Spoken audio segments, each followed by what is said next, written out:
எல்லோரும் எப்படி இருக்கீங்க? கண்டிப்பாக நல்லா இல்லைங்கிறது எனக்கு நல்லாவே தெரியும்.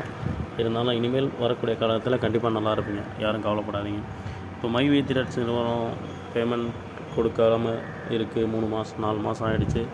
எம்டி வந்து வீடியோவில் எந்த விதமான அப்டேட்டும் கொடுக்காமல் இருக்கிறாரு. ஒரு வேளை ஓடிடுவாங்களோ, கம்பெனியை மூடிடுவாங்களோ அப்படிங்கிற உங்களுடைய சந்தேகம் பல பேருக்கு எழுந்திருக்கும். என் நிறுவனத்தில் ஆரம்பத்திலேருந்து நிறுவனத்தை பார்க்குற பல நபர்களுக்கு கூட இந்த சந்தேகம் வந்திருக்கலாம். அதை பற்றி ஒரு சின்ன ஆய்வை நம்ம பார்ப்போம். நிறுவனத்துடைய என்னென்ன செயல்பாடுகள்லாம் நடந்து முடிஞ்சிருக்கு அப்படின்னு. ஃபர்ஸ்ட் ஆஃப் ஆல் நம்ம ஒன்று நல்லா தெரிஞ்சுக்கணும். மக்களுடைய பணத்தை ஏமாற்றிட்டு ஓடிட்டு போகிற நிறுவனத்திற்கு இவ்வளோ ஒரு விஷயங்கள் தேவையில்லை. அந்த பட்டியல் நம்ம பார்ப்போம் வாங்க. நிறுவனத்தின் மீது நம்பிக்கை வையுங்கள், நம்பிக்கை வீண் போகாது. 1, தமிழகத்தில் உள்ள எல்லா மாவட்டத்திலையும் பிரான்ச் ஆஃபீஸ் இருக்குது. ஒரு மாவட்டத்தில் கூட இல்லைன்னு கிடையாது. அது உங்கள் எல்லாருக்குமே தெரியும். 2வது, தமிழகம் ஃபுல்லாக 1000க்கும் மேற்பட்ட கடைகள் நம்ம கம்பெனி சார்பாக வச்சு நடத்தி கொண்டு இருக்காங்க. 3வது, 90க்கும் அதிகமான பொருட்கள் நம்ம கம்பெனியில் இருக்குது. உற்பத்தி பொருட்கள் நம்மளே மேனுஃபேக்சர் டைப் பண்ணி நம்ம கொடுத்துட்ருக்காங்க. 4வது, 6 இடத்துல பொருட்களை உற்பத்தி செய்கிற தொழிற்சாலை நம்ம கம்பெனிக்கு இருக்குது. 5வது, தமிழகம் முழுவதும் 9 இடங்களில் குடோன் நம்ம கம்பெனிக்கு இருக்குது, ஹப் இருக்குது. ஒரு சிலது மட்டும் இன்னும் திறப்பு விழா கொண்டாடாமல் இருக்காங்க. 6வது, அந்த பொருட்களெல்லாம் டிஸ்ட்ரிபியூட் பண்ணுறதுக்கு கொண்டு செல்வதற்கு 10 படாதஸ் வண்டி நம்ம கம்பெனிக்கு இருக்குது. 7வது, டெய்லி நம்ம ஆப் வந்து ஒர்க் ஆகிட்டு தான் இருக்குது. நமக்கு ஆப்பில் வேலெட்டில் வருமானம் ஒவ்வொரு நாளும் சேர்ந்துக்கிட்டு தான் இருக்குது. 8வது, வாரந்தோறும் ஞாயிற்றுக்கிழமை காலையோ அல்லது மாலையோ ஒவ்வொரு மாவட்டத்தில் உள்ள பிரான்ச் ஆஃபீஸில் உறுப்பினர்களுடைய கூட்டம் நடைபெற்றுட்டு தான் இருக்குது. 9வது, கூகுள் மீட் ஒவ்வொரு நாளும் இரவு, டெலிகிராமிலும் பகல் எல்லா தரப்பிலும் மாறி மாறி வந்து மீட்டிங் நடந்து கொண்டு தான் இருக்குது ஆன்லைன் வழியாக. 10வது, தமிழகத்தை தவிர மற்ற மாநிலங்கள்லேயும் நிறுவனத்திற்கு பிரான்ச் ஆஃபீஸ் கடைகள் எல்லாம் இருக்குங்கிறது பல பேருக்கு தெரியும். தெரியாதவங்க தெரிஞ்சுங்க. இத்தனை சொத்துக்கள் மற்றும் இத்தனை பொறுப்புகளை விட்டுட்டா எப்படி ஓடி போக போகிறான்னு நீங்கள் நினைக்கிறீங்க? நிச்சயமாக ஓடி போக மாட்டார் என்பதை நீங்கள் நல்லா புரிஞ்சுக்கணும். அப்படி ஓடி போகிறவராக இருந்தால் இந்த அளவுக்கு பேஸை ஸ்ட்ராங் பண்ணணும்னு எந்த அவசியமும் இல்லை. நீங்கள் நெட்வொர்க் ஃபீல்டில் நீங்கள் பலவிதமான நெட்வொர்க் கம்பெனியை பார்த்துருப்பீங்க.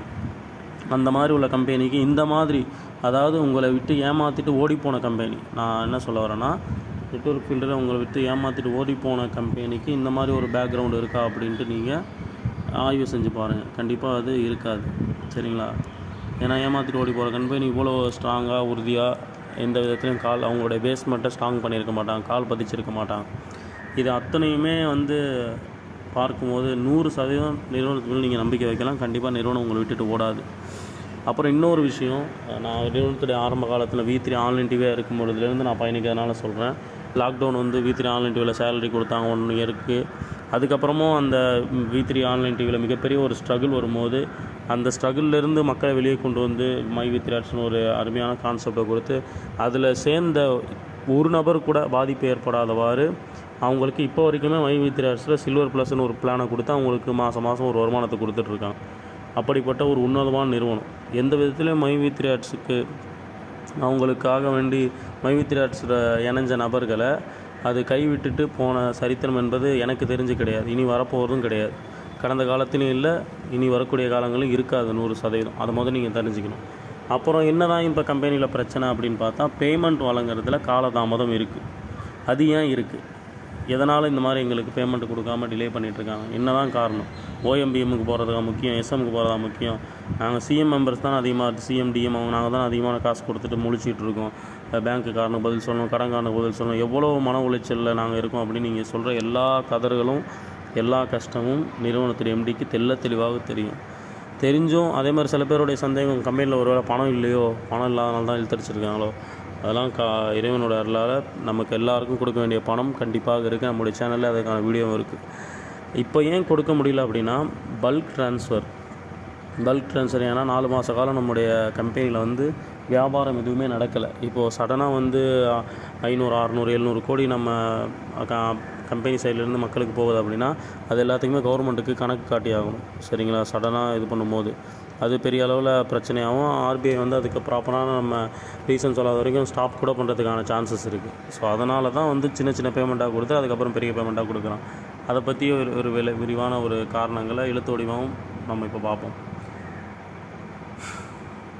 மார்க்கெட்டிங் நிறுவனமாக வளர்ந்த பிறகு போட்டி மற்றும் பொறாமை நிறைந்த பொருளாதார சந்தையில் புதிய நிறுவனமாக நுழைஞ்சிருக்கு. எது மைவி த்ரெட்ஸ் கம்பெனி. பல கம்பெனிகள் நீங்கள் பார்த்துருப்பீங்க, ப்ராடக்ட்டை மட்டும் பேஸ்ட்டு பண்ணிக்கல கம்பெனி. அவங்க சம்பாதிக்குவாங்க, மக்கள் வந்து அதில் சேர்ந்த நபர்லாம் நஷ்டப்பட்டு தான் இருப்பாங்க. பேர் சொல்ல நான் விரும்பலை. வீண் ஆரம்பிக்கும், ஏல ஆரம்பிக்கணும், எல்லா கம்பெனிலையும் நீங்கள் போய் பார்த்துட்டு வந்திருப்பீங்க. ஒரு 10 காசு நீங்கள் சம்பாதிச்சிருக்க முடியாது மைவி த்ரெட்ஸ் தவிர்த்து நெட்வொர்க் மார்க்கெட்டிங்கில். அப்படிப்பட்ட வளர்ச்சி அடைந்த கம்பெனி அவங்களுடைய காழ்ப்புணர்ச்சி, அப்புறம் ஆளும் அரசியல் மற்றும் அதிகார வர்க்கத்துடைய நெருக்கடி, சமூக ஆர்வலர் என்ற பெயரில் சதி, இன்னும் சில சமூக விரோதி தீய சக்திகளின் காரணமாக காசு, அந்த நிதி மற்றும் சட்ட ரீதியான அரசுக்கு பதில் கொடுக்க அந்த சட்ட ரீதியான வழக்குகளை நிறுவனம் சந்தித்து கொண்டு இருக்குது. குறிப்பிடத்தக்கது ரொம்ப முக்கியமான பாயிண்ட். அப்புறம் பல்வேறு வகையான சதி திட்டங்கள் மற்றும் தடைகளை ஒன்றின் பின் ஒன்றாக கடந்து சட்ட ரீதியாக போராடி கொண்டது மதுரையார் நம்ம எம்டி. இப்போ எம்டி சார் தனி ஒரு நபராக நின்று நிறுவனத்தை காப்பாற்ற தினசரி வாழ்க்கையில் போராடி கொண்டிருக்கிறார் என்பதை புரிந்திக்க வேண்டும். சில தகவல்களை வெளிப்படையாக வீடியோ வாயிலாக கூற இயலாது சூழ்நிலைக்கு தள்ளப்பட்டிருப்பது குறிப்பிடத்தக்கது. இன்னும் சில காரணங்களால் வழக்கம் போல பேமெண்ட் வழங்கும் பணியில் தடங்கள் ஏற்பட்டு வருவது குறிப்பிடத்தக்கது. எப்போ தான் இயல்பு நிகழ்ச்சி வரும், எப்போ தான் எங்கள் பேமெண்ட்டை கரெக்டாக மாதம் மாதம் கொடுப்பீங்க அப்படின்னு பார்த்தா, நிதி சார்ந்த மற்றும் சட்ட ரீதியான போராட்டம் என்பதால் கால அவகாசம் தேவைப்படுகிறது, சில கால அவகாசம் தேவைப்படுது. ஆனால் அப்படி இருந்தும் உறுப்பினர்களுக்கு யாரும் பாதிக்கப்படாதவாறு படிப்படியாக ஒவ்வொரு பேட்சாக கொஞ்சம் பேமெண்ட்டாக கம்பெனி வந்து கொடுக்கறதுடைய பணியை வந்து நடைபெற்று கொண்டு தான் இருக்குது. எனவே இயல்பு நிலைக்கு திரும்பும் வர உறுப்பினர்கள் நம்பிக்கையுடனும் பொறுமையுடன் காத்திருக்கிறது கண்டிப்பாக அவசியமான ஒரு விஷயமா இருக்குது. இந்த மாதிரி இக்கட்டான சூழ்நிலை நமக்கு நிறுவனத்துக்கூட நம்ம இருந்தால் மட்டும்தான் காலம் ஃபுல்லாக நிறுவனத்தில் நம்ம பொருளாதார சுதந்திரத்தோடு பயணிக்க முடியும். எனவே நிறுவனத்திற்கு எதிராக நீங்கள் இணையதளங்களில் வரும் அனைத்து கருத்துக்கள் வதந்திகள்லாம் நீங்கள் வதந்திகள்னு புரிஞ்சுக்கணும். சரிங்களா? கம்பெனி ஓடிடுவாங்கன்னு சொல்லலாம் 100க்கு 100 பொய். அதெல்லாம் யாரும் நம்ப தேவையில்லை. கொஞ்சம் கால தாமதம் இருக்கும், அதில் எந்த மாற்றமும் இருக்காது. ஆனால் கண்டிப்பாக நிறுவனம் நமக்கான தொகையை நமக்கு கண்டிப்பாக கொடுக்கும். இப்போ இந்த மாதிரி ஒரு நெருக்கடியான சூழல் நமக்கு கற்றுத்தரக்கூடிய பாடம் என்ன அப்படின்னு பார்த்தா, நம்ம அன்றாட வாழ்க்கையில் குறிப்பிட்ட பணத்தை சேமித்து பழக வேண்டும். சரிங்களா? அதை நல்லா ஞாபகம் வச்சு திரும்ப மைவி த்ரெட்ஸ் நிறுவனம் திறந்துட்டாலும் வரக்கூடிய வருமானத்தை நம்ம ஒரு குறிப்பிட்ட அளவு தொகையை சேமித்து வைக்கிறது நம்ம முக்கியத்துவம் செலுத்தணும். அதே போன்று கடன் வாங்கி எந்த விஷயத்தையுமே செய்யக்கூடாது. நம்ம ஆடம்பரம் அத்தியாவசியம் எதுக்குமே பெரும்பாலும் கடன் வாங்காமல் நம்ம செய்கிறதுக்கு முழுக்க முயற்சி பண்ணணும். அப்படி அந்த மாதிரி சிறந்த உறுப்பினராக நாம் செய்ய வேண்டிய கடமை. சரிங்களா? அப்படி இருந்தால் எந்த விதமான பிரச்சனையும் நமக்கு இருக்காது. அனைவருக்கும் ஏதோ ஒரு பொருளாதார நெருக்கடி இருக்கிறது. இவ்வளவு நாள் பொறுமையாக இருந்தது போல் இன்னும் கொஞ்ச நாள் நம்ம நம்பிக்கையுடன் பொறுமையாக காத்திருக்கணும். அதுவரை நிறுவனத்திற்கு ஆதரவு ஒத்துழைப்பு நம்ம அளிக்குமாறு அன்போடு நாம் கேட்டுக்கொள்கிறோம்.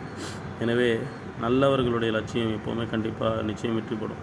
நல்ல மனசு இருக்குது, நல்ல மனசுக்கு நீ எப்போவும் நல்லா இருப்படா அப்படின்னு சொல்லுவாங்க தெரியுங்களா? அது மாதிரி தான் கண்டிப்பாக நம்ம நல்ல மனசுக்கு நம்ம நல்லா இருப்போம்.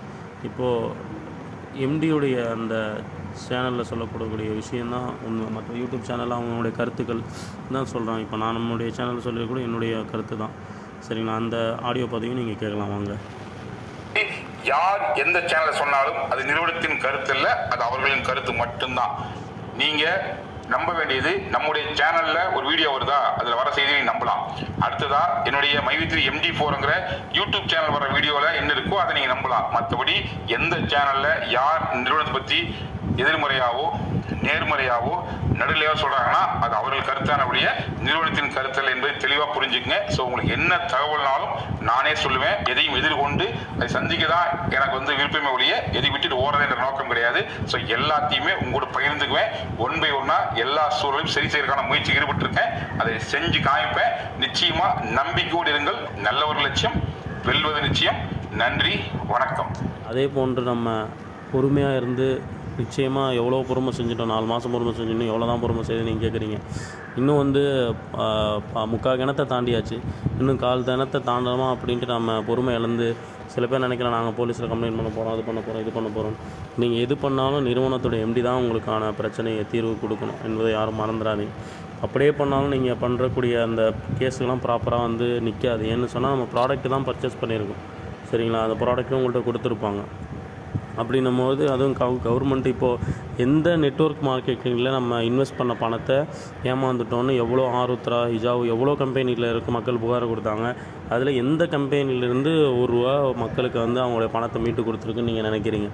அதற்கெல்லாம் வாய்ப்பே கிடையாது. ஸோ அது மாதிரி விஷயங்கள் நம்ம ஈடுபட்டு நம்முடைய அந்த நேரத்தை வீணடிக்காமல் பொறுமை செஞ்சோன்னா நம்முடைய மைவி த்ரெட்ஸ் கம்பெனி நமக்கு முழுக்க நம்முடைய வருமானத்தை கொடுக்குங்கிறது எந்த விதமான மாற்றமும் இல்லை. யாரும் பயப்படாமல் இருங்க. அதிகமாக இன்றைக்கி நைட்டுக்குள்ளோ அல்லது நாளைக்குள்ளே கண்டிப்பாக நமக்கு வீடியோவில் புதிய ஒரு அப்டேட்டு கொடுப்பாரு. Okay friends.